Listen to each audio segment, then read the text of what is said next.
Welcome back to the Base Talk podcast. I am your host, Jacob Billingsley, owner and founder of Base Sports Performance in Hernando, Mississippi. In this episode, we are going to be discussing our evaluation process and how it can help you reach your goals as an athlete. All right. Welcome back to the podcast. So, as I mentioned today, we're going to be discussing our evaluation process as well as how we use that to help you reach your goals. So whether you be an athlete or an adult with us, whoever is going to be training with us, we always take them through an initial evaluation first. So we do that for several reasons, but the first one, the main one, is because we want to know what the goal is, right? We want to know what success looks like. We want to know, what's the reason that you're here? What's the reason that you decided to set up an evaluation and begin training with us? There's always a reason. And a lot of times we have to dig a little bit deeper into that to try to find out what the real reason is. So I'll just use an athlete as an example. So a lot of times we'll have athletes come in and we'll ask them this question, and we intentionally set it up to where, hey, high school athlete, we're going to ask you what your goals are, and then dad, mom, whoever is with them, we're also going to ask you what your goals are for your child, for your kid, for your athlete, right? So we'll always start with the athlete because we want to hear them first, right? We don't want, an answer from mom or dad to kind of be a gateway for them to just say, yeah, same thing that mom or dad said. We want to hear from the athlete. We want to know, what is the goal? What are we looking to do? And most of the time we have, again, let's use a high school athlete for an example. Most of the time they'll say, well, I just want to get stronger. All right. And then so we'll say, okay, that's good. What's the reason that you want to get stronger? And they'll say, well, I need to gain strength, and then again, we'll say, so what's the reason that you feel like that you need to gain strength? And they'll say, well, I think that's what's going to help me play, be a better ball player. And we'll say, that very well might be the case, but what is it that you need to get better at in order to play at a high level? And they'll say, well, I mean, really, I want to, throw harder, or I want to swing harder, or whatever, an actual sport skill is, right? Some sort of skill in the sport. And that's what we're really trying to get to, is we want to be able to throw harder. We want to be able to swing harder. If you're a volleyball player, basketball player, we want to be able to jump higher, right? And ultimately, that skill is going to help them in the sport, right? That's what they really are there to do. Is we don't really care if we get stronger as long as we're better at the sport, right? And obviously, strength is going to be a large factor in that. But their goal is not to just be stronger, right? Because if we got them stronger at certain exercises, but their performance in that sport didn't improve, they're not going to be happy with what we did. They're not going to be happy with the time frame.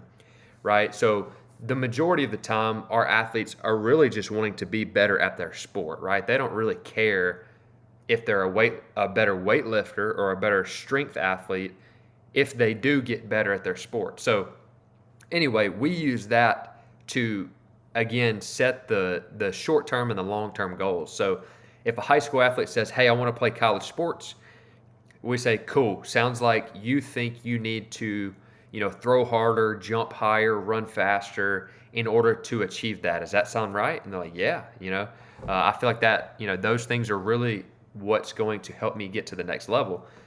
So then we as coaches will break that down even further to the athlete and say, okay, so, in the next 3 to 6 months, so for a short-term goal, in the next 3 to 6 months, what is it that you feel like you need to do in order to take a couple steps towards that ultimate goal of playing, collegiate sports?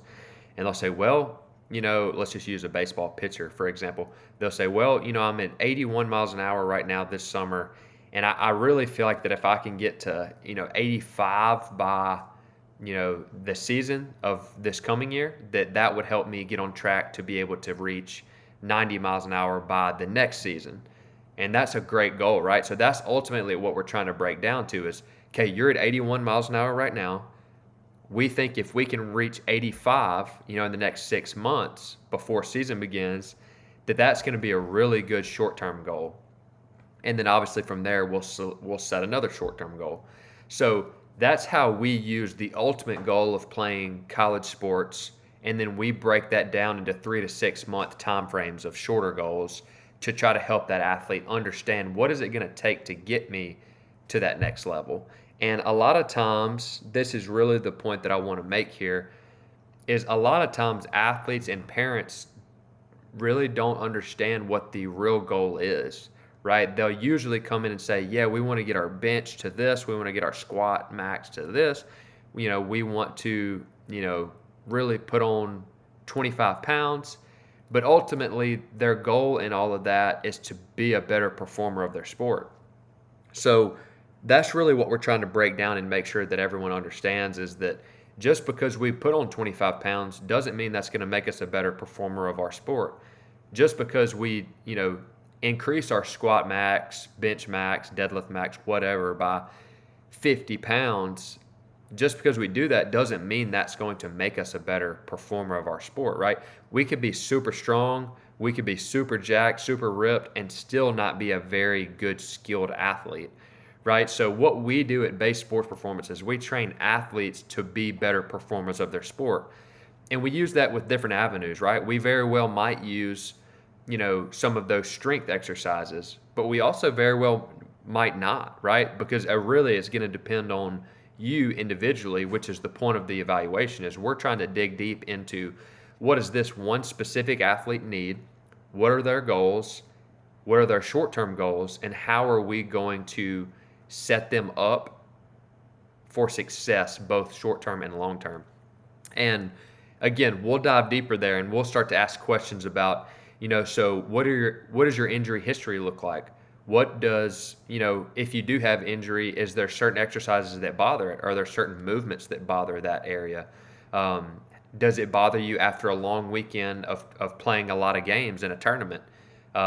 If it does, when does that usually happen? What do you normally do in order to allow it to calm down so that it's not bothering you?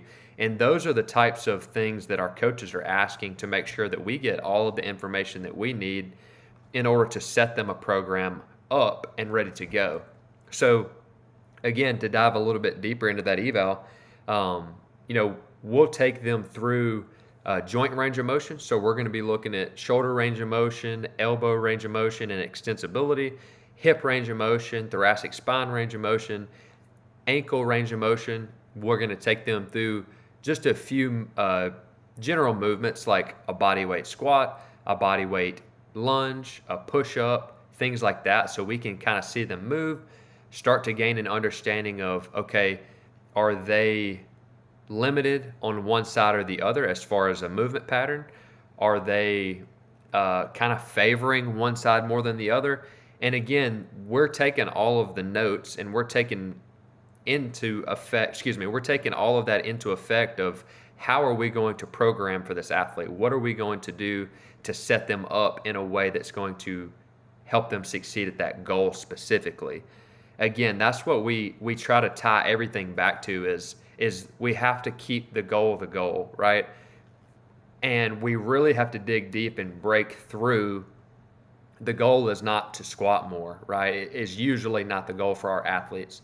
The goal is usually, I want to throw harder, I want to jump higher, I want to swing harder, I want to sprint faster, right? So we always have to bring it back to that. And, we might have an athlete who, wants to throw harder, but they have an ankle mobility or a hip mobility issue, and that's limiting them from being able to get to positions that are going to help them produce enough force and rotate efficiently in order to throw hard. So that might be something that we take into account as a coaching standpoint, and when we're programming that, okay, we need to increase ankle mobility, we need to increase hip mobility, and then from there, once we get that mobility increased and they're able to move through that range of motion, then it might actually help us unlock some strength in that range, and then it might actually help us be a better performer of the sport, gain some more throwing velocity, things like that. So we can't just put everything in the bucket of, okay, we've got to get stronger or we've got to get 20 pounds of body weight on. A lot of the time, again, I want to be very clear, a lot of the time that is the answer. We do want to put body weight on. We do want to get stronger. But our definition of strength might be different, right? Just because you can back squat, 2 times body weight, 3 times body weight, whatever, doesn't mean that we're going to be able to use that strength effectively in the sport, whether it be on the field or on the court, right? We might need to do different exercises. We might need to do different mobility routines. So all of our programming is all based off what you individually need as an athlete or as an adult through that initial evaluation. So once we finish and we look at, the push-up, the lunge, and the body weight squat, then we'll actually get the lower body power so we can see, what is this athlete's vertical jump currently? What is their vertical jump with momentum? What is their vertical jump without momentum? And that way we can see, are they more of a power athlete? Are they more of a strength dominant athlete? And then from there, again, we can kind of help prepare their program and give them what they need in order to break through that plateau and help them reach their next goal, from a physical standpoint as well as a skill standpoint. And then from there, again, when they come in for their first training day, at that point is when we take them through, hey, this is what we saw in your initial evaluation. This is what we have programmed and ready for you. This is the reason that we're going to do these couple exercises. This is the reason that we're going to start with these. And this exactly is how we're going to progress you over the next 3 to 6 months to hit that short-term goal. And then from there, again, we're going to have that conversation of, okay, we did or we did not hit that short-term goal. What is it that we need to do to take another step or two to get closer to the ultimate goal? Because again, a lot of times athletes and parents aren't focused on the right goal. So they might hit the goal and then realize, oh, dang, we had our sights set on the wrong goal to begin with, right? We were focused on being a better squatter, right? And we did improve at the squat, but we didn't get what we ultimately wanted out of it. So that's really our point of the initial evaluation, is we want to make sure that we're setting clear expectations of what is it that we're looking to do, what is a realistic time frame for that. And then from there, we're helping them reach that by taking small steps along the way and making sure that we're making an adjustment along the way too, right? We're taking that program, we're adjusting the next program based off of the previous program's progress. And then we're taking that third program and we're creating that based off of the second program's progress.